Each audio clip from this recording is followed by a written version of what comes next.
자랑이 다 나쁜 것은 아니에요. 그죠? 뭐 전국 노래자랑 아니면 뭐 장기자랑 이런 거 괜찮아요. 용기를 내서 다른 사람 동기부여할 수도 있고 분위기 띄우기도 하고 혹은 본인의 자존감도 높일 수 있고요. 문제는 시기심을 유발하는 자랑이죠. 다시 말해서 나를 과대포장시키고 상대방을 비하하게 만드는 그런 자랑은 하면 안 됩니다.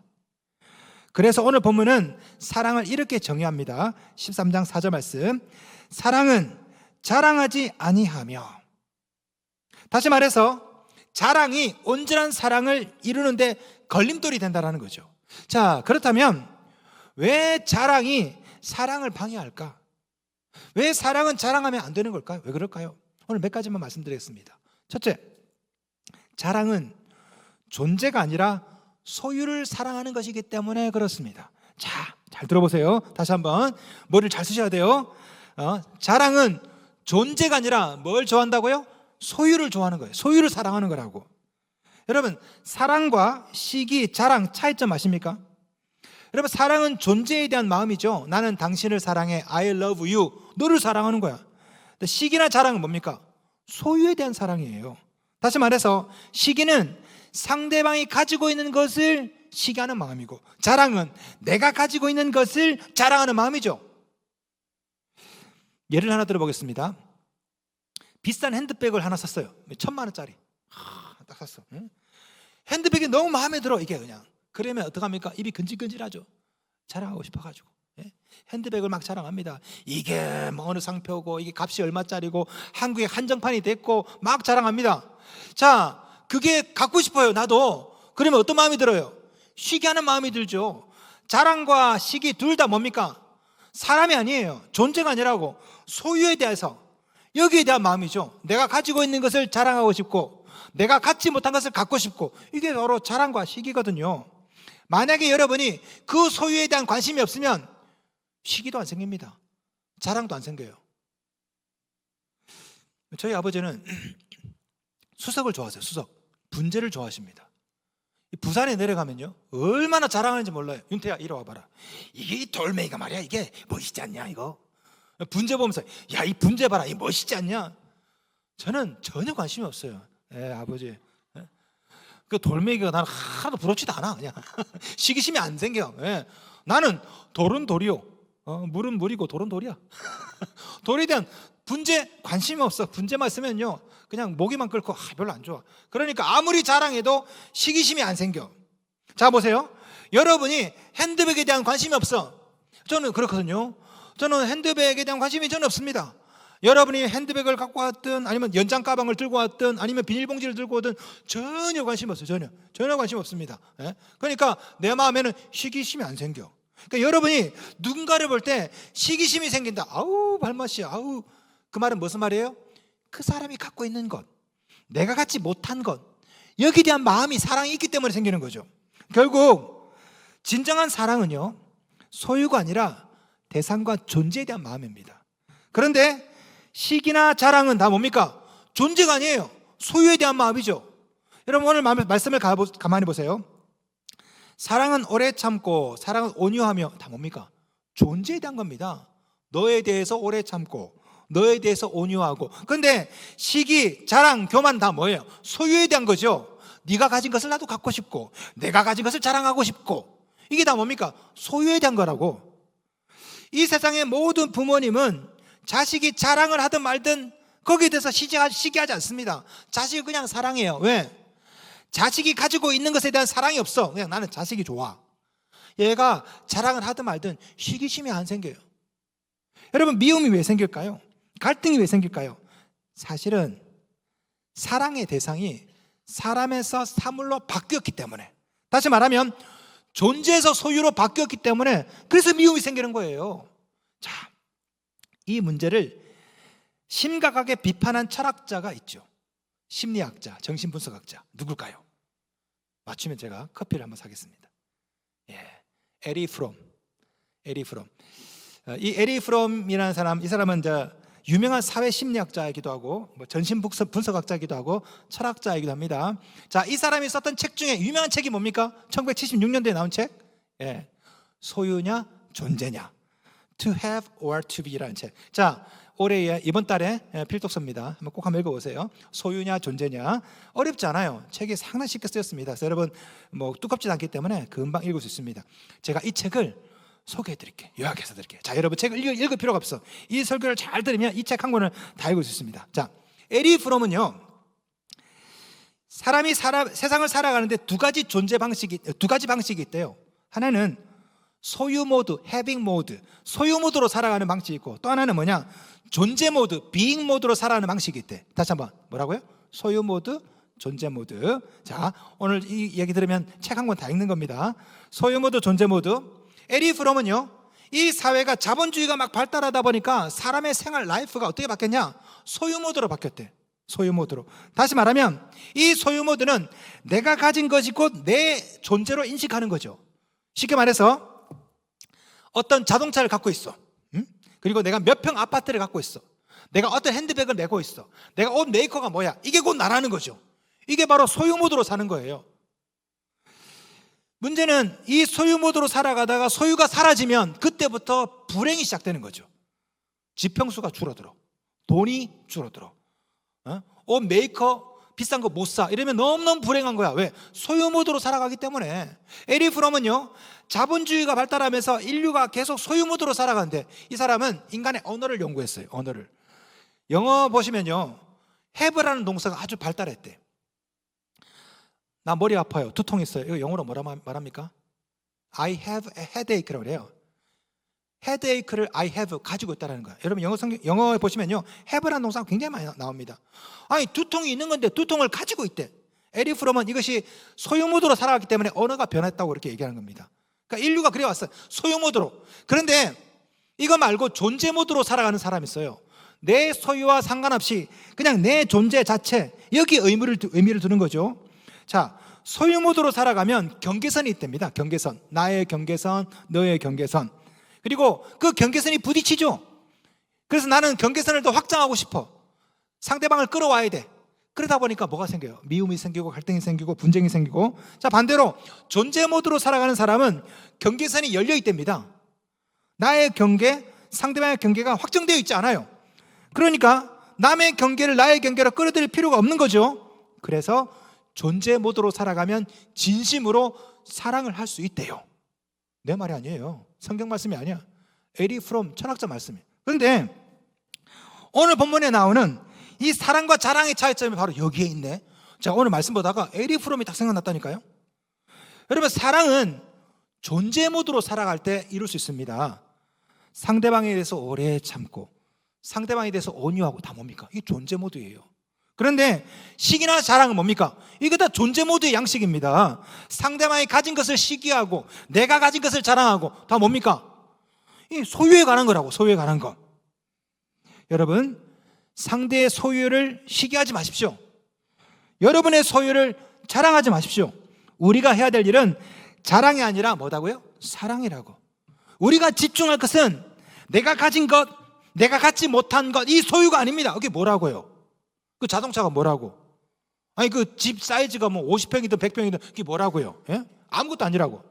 우리는 소유가 아니라 그 존재, 그 자체를 사랑해야 될 줄로 믿습니다. 둘째, 자랑은 상대방이 아니라 나를 사랑하는 행위이기 때문에 그렇습니다. 그래서 사랑이 걸림돌이에요. 예? 여러분, 사랑과 자랑, 한 글자 차이죠. 사랑과 자랑. 그런데 실제로는 정반대입니다. 사랑의 대상은 누굽니까? I love you, 상대방이죠. 자랑의 대상은 뭡니까? 나입니다. 나를 사랑하기 때문에 자랑하는 거예요.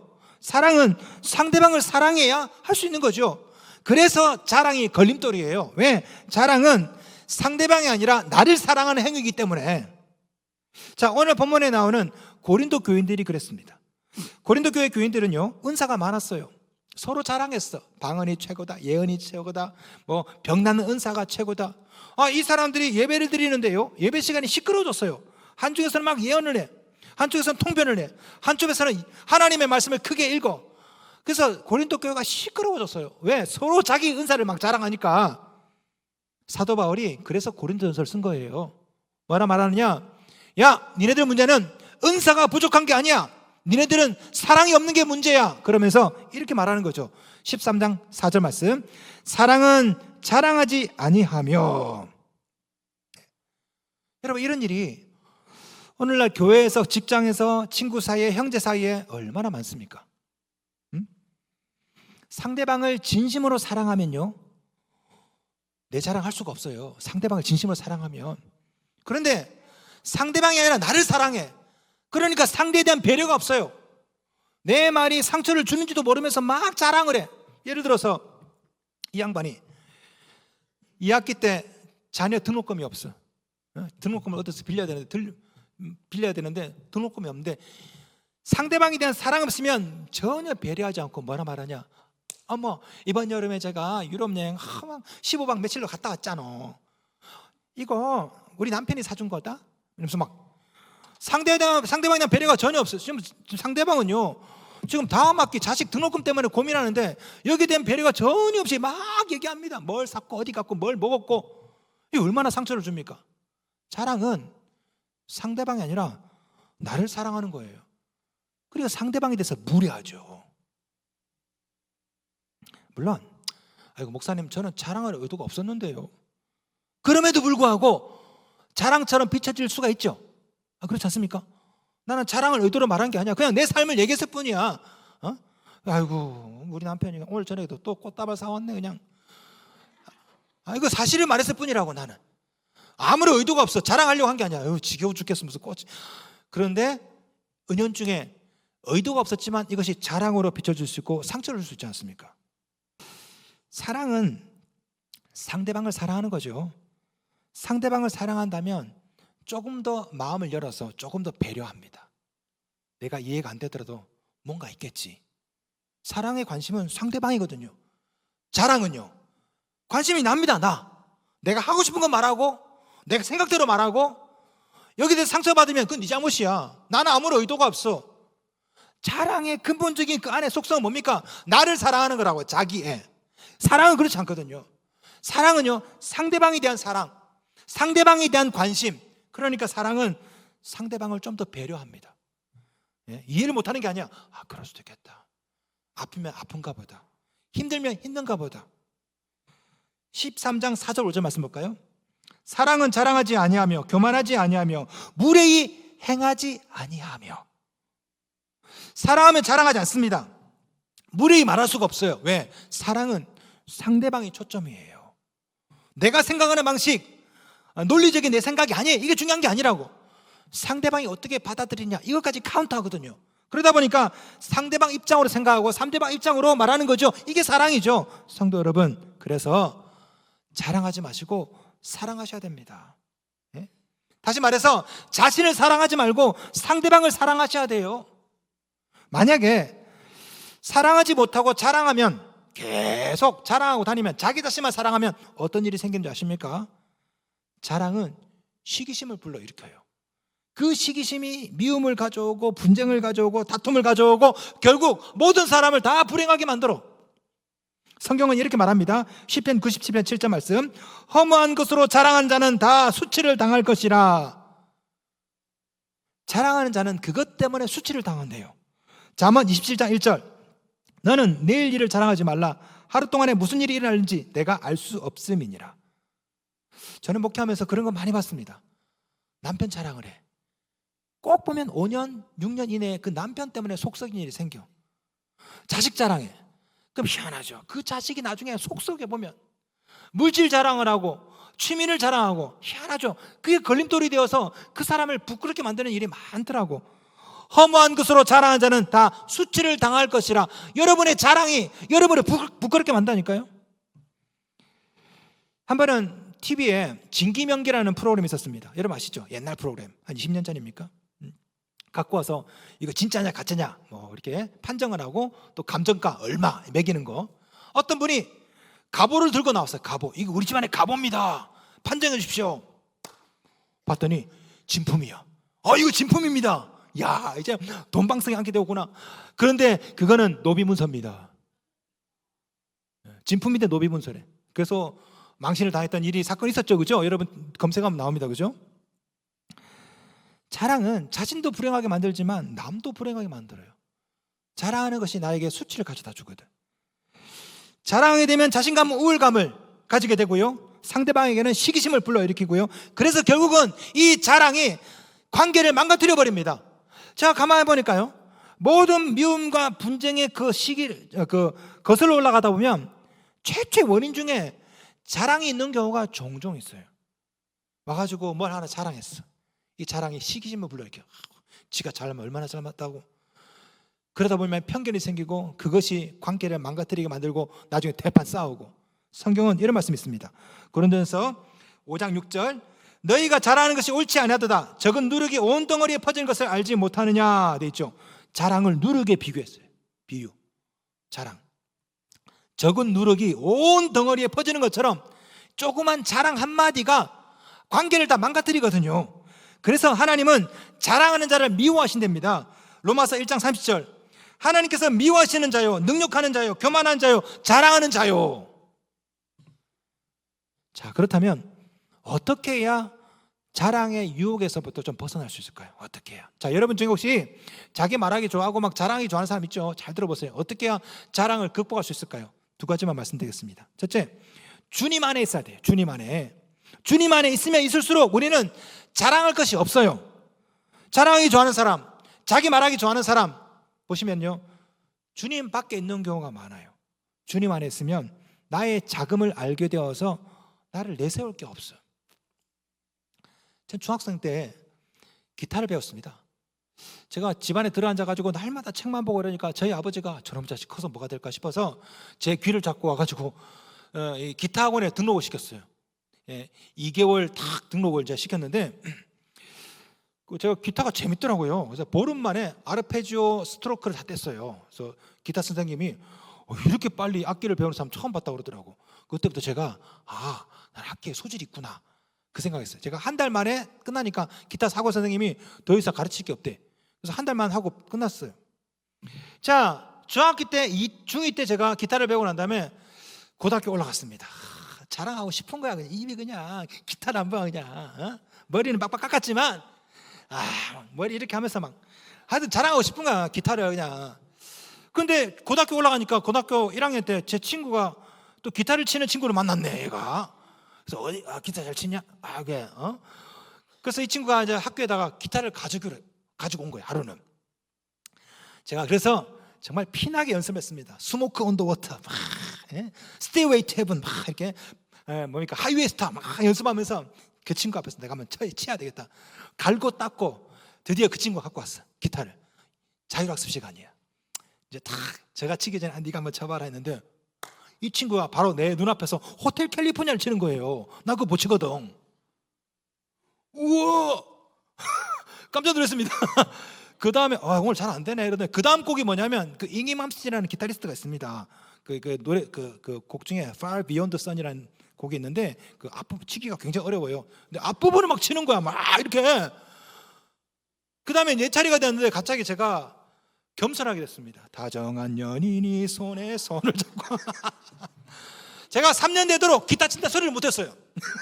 그 친구 때문에 기가 죽어가지고 조용하게 겸손하게 고등학교를 졸업을 했습니다. 자, 보세요. 자랑하고 싶은 마음이 생길 때 그 자랑을 극복하는 비결이 뭡니까?